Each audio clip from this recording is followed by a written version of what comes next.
the chapter was electrochemistry, and on that matter we have discussed the terms involving conductance of an electrolyte. With that respect, we have already discussed conductance, specific conductance, equivalent conductance, molar conductance, and the relation between them. Today, I will discuss what are the different factors affecting conductance of the solution. You know, our electrolyte, when dissolved in water, that is called aqueous solution. So when we are talking about the solution, then the solution contains ions, and the electrical conductivity, you know, due to the movement of ions from cathode to anode or anode to cathode in the solution. So the movement of ions in the solution contributes to the conductance character of the electrolytic solution. So here, when an electrolyte dissolved in water, then we have to say whether that electrolyte is 100% dissociable or less than that. You divide the electrolyte into two categories. आमे दुई प्रकार electrolyte जानिचे, गोटे हला strong electrolyte, गोटे हला weak electrolyte. Strong electrolyte means it is approx 100% ionized in water, but weak electrolyte is very feebly ionized. So because of the greater dissociation or ionization of the electrolyte for strong electrolyte, the number of ions conducting the electric current will be more, therefore the conductance will be more. So definitely for strong electrolyte, electrical conductivity is higher than that of weak electrolyte. As for example, when we are talking about sodium chloride is a strong electrolyte, so its electrical conductivity is greater than that of weak electrolyte like acetic acid, etc. So here, nature of electrolyte plays the vital role with respect to the electrical conductivity. Then next, concentration of the solution. We know, according to Ustal's law of dilution, higher is the dilution, greater is the dissociation or ionization of electrolyte. So when dilution becomes high, dissociation also becomes high. That means that is low, high, very less concentrated solution. For more concentrated solution, the water present in the solution is less. Therefore, that is called concentrated solution, and more electrolyte is dissolved in it. But the dissociation is affected by the lesser amount of water, and that is why called concentrated solution. So for concentrated solution, we see the dissociation is not 100% or doesn't complete. Therefore, with increase in the concentration, the conductance decreases. So in reverse way, we can say on increasing dilution, the degree of dissociation also increases, and therefore the conductance increases. So there is a relation between the concentration and the conductance. You can say like this: lambda C is equal to lambda 0 minus B root C. This is the conductance at a particular concentration C. Lambda 0 is the conductance at a very dilute solution for, and here B is the constant. So this is the way how the conductance varies with the concentration or decreases with increase in concentration. Then next, that is temperature. So you know, in case of metallic wire, when temperature increased, then the conductance decreases. But in this case, when temperature increased, the dissociation of the electrolyte becomes more, and the mobility of ions also becomes faster, and therefore electrical conductivity increases with increase in temperature. It is observed that the electrical conductivity of electrolyte increases by 2% for each 1 degree rise in temperature. This is a relation that with increase in temperature by 1 degree, the electrical conductivity is increased by 2%. These are some factors we consider which affect the electrical conductance of the electrolytic solution. Then next we will discuss another law governing the electrical conductance of the electrolyte solution, and that law is called Coulomb's law. What is that? That is called Coulomb's law. Coulomb's law. It states that the statement is like this definition: at infinite dilution, when dissociation is complete, then each ion contributes independently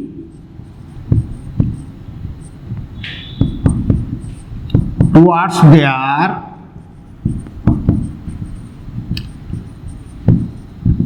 equivalent conductance, and at that dilution total equivalent conductance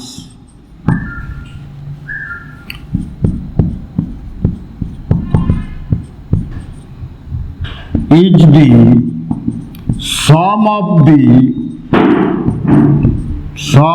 the contribution of ions present. What is that? This is the definition. At infinite dilution, when dissociation is complete, जेतबेले पूरा dilute solution नवा dissociation पूरा हो जाइथिबो सेतबेले positive ion जेतबेले move करे towards cathode, negative ion जेतबेले मूव करे towards anode, then in that case, because of very dilute solution, large volume is there, more amount of water is there, less amount of ions are there, then positive ion when moving towards the cathode, that will not be interacted by the negative ion in the solution because that is far away from it, because that is dilute solution. So in that case, each ion contributes independently. प्रत्येक ion स्वाधीन भाव में निजर electrical conductivity देखे पारंतु without the effect of the presence of other ions, independently towards the equivalent conductance, irrespective of the other ion with which it is associated. Here you may add irrespective of other ions with which it is associated. This can be added here in this. Here you can write this. Irrespective of other ion with which it is associated, means when we are talking about the conductance of sodium ion, whether it is NaCl or whether it is NaNO3 doesn't matter. Na plus ion, because it is independent of this one. Here also Na plus ion is independent of this one because they are far away from each other in a very dilute solution. Therefore, irrespective of other ion with which they associate or it associates. So in that case, the conductance of Na plus is same for this NaCl, also same for NaNO3. Condition is that at infinite dilution. Then in that case, total equivalent conductance is sum of the contributions of the ions, means total equivalent conductance at zero concentration is equal to cation plus anion. Conductances of cation and anion. Based on this, total equivalent conductance can be calculated for the different ions, and it is the term which can compare the equivalent conductances of different ions. In case of, let's say, MgCl2, here Mg2 plus ion associated with chloride ion, here Na plus ion associated with chloride ion. We do not consider the association of other ion with which is there. So here the magnesium ion conductance equivalent conductance, sodium ion equivalent conductance can be calculated, and then we can compare their conductivity nature, whether which is more conductive in character. So basing on this, we have some very small problems there. You are given, let's say, conductance equivalent conductance of, given, let's say, NaCl, equivalent conductance of NaCl at infant dilution to be calculated, let's say, to be calculated. You are given equivalent conductances of, let's say, equivalent conductance of acetic acid to be calculated, let's say, because this is weak electrolyte.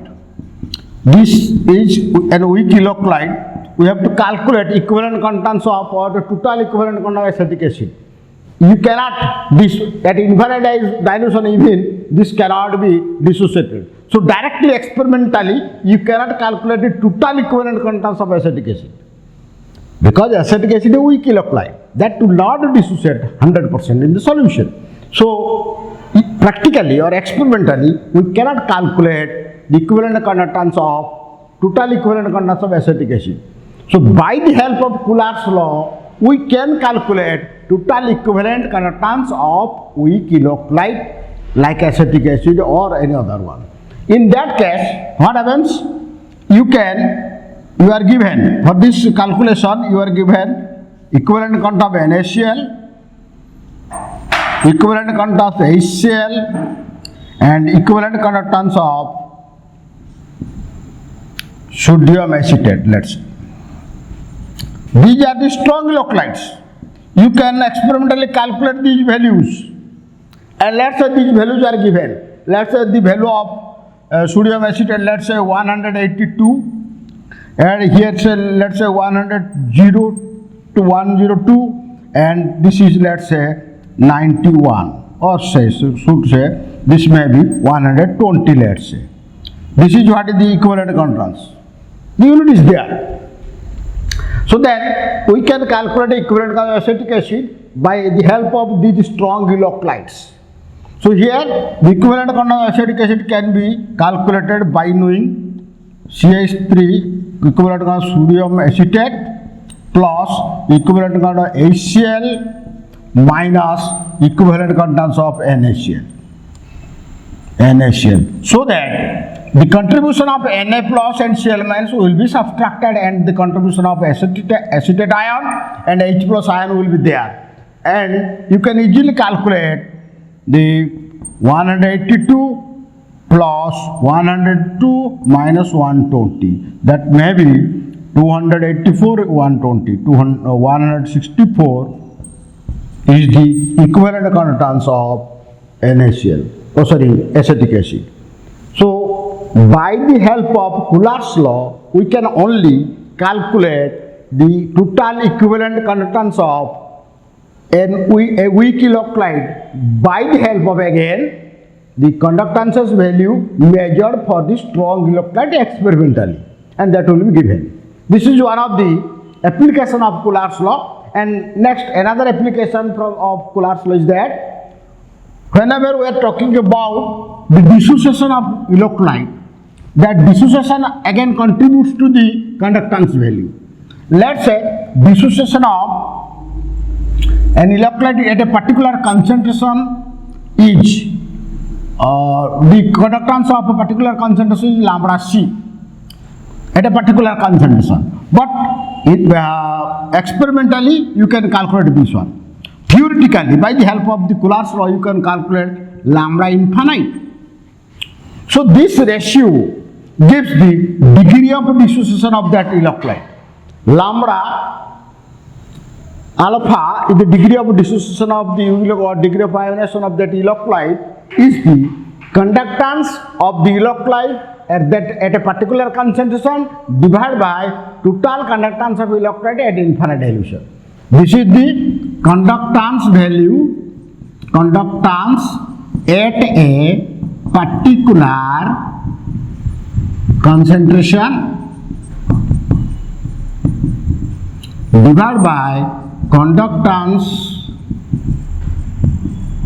of that electrolyte at infinite dilution.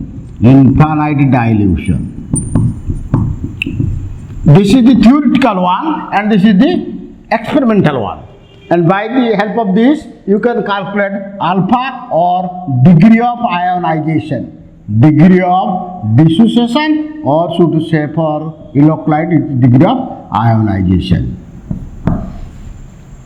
These are two applications of Coulomb's law. Next, we have to consider the laws governing the electrolysis.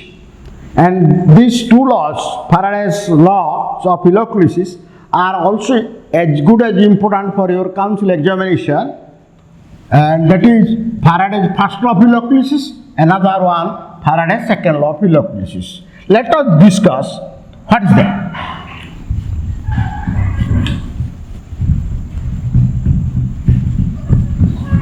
Faraday's first law of electrolysis.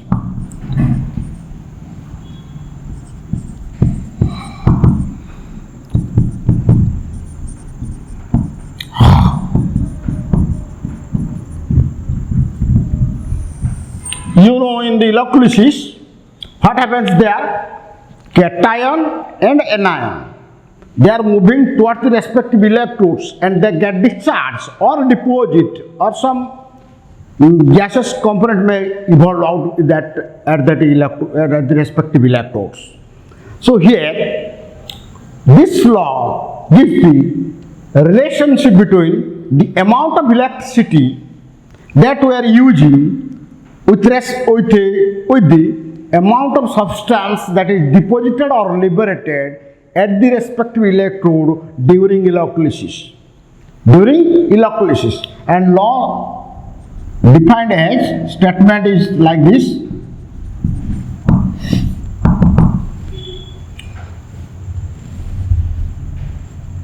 The masses of substance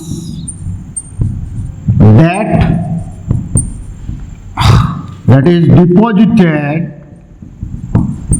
or liberated during electrolysis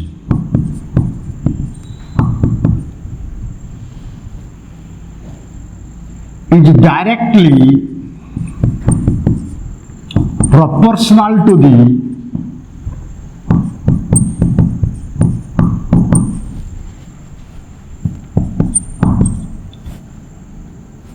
quantity of electricity or charge flown through the electrolytic solution. This is what is the first law of electrolysis. The masses of the amount or the masses of substance that is deposited or liberated during electrolysis is directly proportional to the quantity of electricity or charge flown through the electrolytic solution. So let's analyze this one. Let the masses of substance, let's say W gram, and the quantity of electric charge, let's say Q, is passed through the electrolyte solution. W is the mass of electrolyte deposited at the electrode. Then according to this law, W is proportional to Q. This is the mathematical form of this definition, W proportional to Q. You know, Q is the charge which is the product of current and time. Q is equal to I into T. Then here I or C into T, C into T current into time. So here W proportional C into T, you may write. Here W is the mass of the substance in gram, Q is the charge in coulomb, C is the current in ampere unit, T is the time in second. So W proportional CT, you can also write W is equal to, and a constant is given, that is Z, capital Z, ZCT.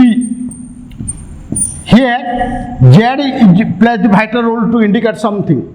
Z is the proportionality constant, but that has much more importance in this electrolysis law. Z is the proportionality constant, is also called electrochemical equivalent, also called electrochemical equivalent or ECE, electrochemical equivalent of the electrolyte. What is that? Now let's discuss what is Z and its importance. Here you can say W is equal to ZIT or ZCT.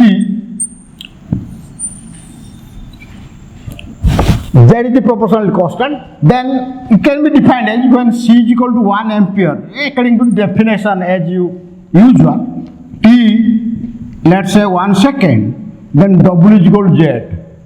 Then how to define Z? So Z is the masses of substance deposited at the electrode or liberated at the electrode by passing 1 ampere current for 1 second.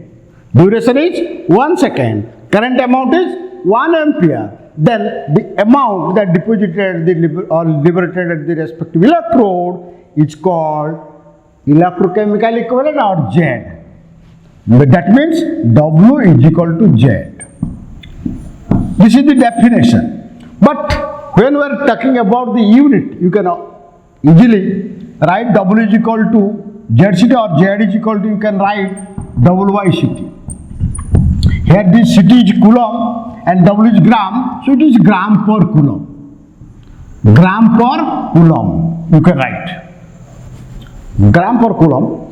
And this Z again gives an information about the amount of substance. What is that? So Z is the electrochemical equivalent. It is observed that when 1 Faraday electricity means 96,500 coulomb charge, 1 Faraday is equal to 96,500 coulomb charge, when passed through electrolytic solution, it is observed that the amount of substance is 1 gram equivalent. 1 gram equivalent. This is important term. Equivalent means how much? That is 1 gram equivalent substance is deposited level. Let us consider, let's say magnesium is to be deposited at one of the electrodes. Magnesium ion is deposited as, let's say, magnesium metal. Then what is the mass of magnesium deposited by passing 1 Faraday or 96,500 coulomb charge? And it is the equivalent, gram equivalent means equivalent mass of magnesium will be deposited. What is the equivalent mass of magnesium? You know, atomic mass is 24. And here the valence of the 2 unit of charge is to be reduced. That means the equivalent mass is 12, and therefore you can say 12 gram of magnesium will be deposited by passing 1 Faraday electricity or 96,500 coulomb electricity through the electrolyte solution. So this is what is the relation. Then if Z is equal to 1 Coulomb charge. Z is the amount, means that is 1 coulomb charge when passed through the amount of substance is called Z.